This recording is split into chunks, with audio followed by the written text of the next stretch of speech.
আজকে কৃতিকে বাঁচাতে অনুদান সংগ্রহ চ্যারিটি কনসার্ট প্রোগ্রামে সভাপতি হিসেবে উপস্থিত আছেন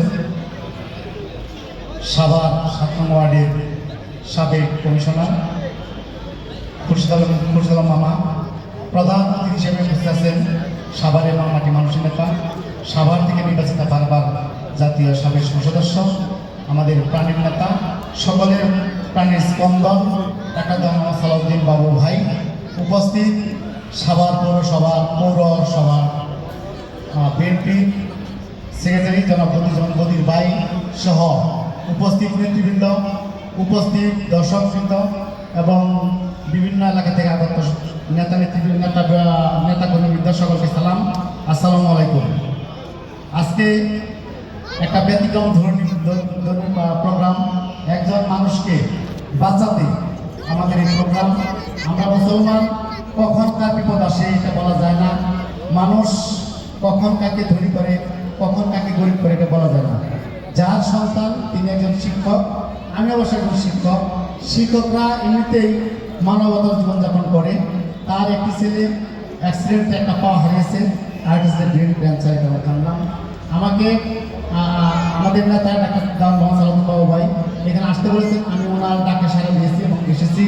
উনি বৈষম্যবিরোধী ছাত্র আন্দোলনে যারা নিহত হয়েছেন, ওনার জানা মতে যারা তার নলেজে ছিল প্রত্যেককেই উনি অনুদান দিয়েছেন, যারা আহত হয়েছে তাদেরকে অনুদান দিয়েছেন। এইখানেও উনি এই ছেলেকে বাঁচাতে বাবা ভাই এগিয়ে এসেছেন, আমাদেরকেও এগিয়ে আসতে বলেছেন। উনি এখানে একটা প্রোগ্রাম আয়োজন করেছেন এবং কালচিরাবৃত্ত একটা প্রোগ্রাম আয়োজন করেছেন। তা বৌদির ভাই যেভাবে বললেন যে এই ছেলেকে মানুষের পাশে থাকবে, এটাই স্বাভাবিক। আমরাও ওনার পাশে থাকতে চাই, আমি আমার বক্তব্য বাড়াতে চাই না। আমরা চাই এই ছেলে দ্রুত সুস্থ হোক এবং সুস্থ হয়ে আমাদের মাঝে ফিরে আসুক। এই কারণে ওনার পাশে এবং আমরা সকলেই যদি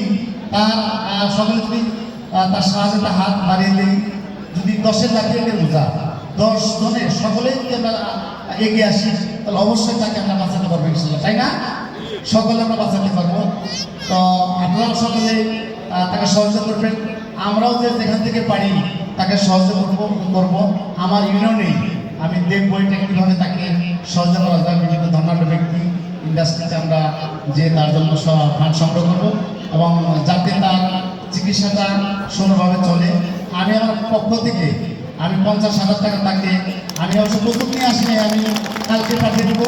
আমি তার চিকিৎসা যাতে মানে সামান্য করার হয়, আমি আমার পক্ষ থেকে 50,000 টাকা দেবো। আমি ধন্যবাদ জানাই সবাইকে এবং তার আসলে মুক্তি কামনা করে আমি সকলকে সালাম জানিয়ে আমার বক্তব্য শেষ করছি। সকলকে সালাম, আসসালামু আলাইকুম।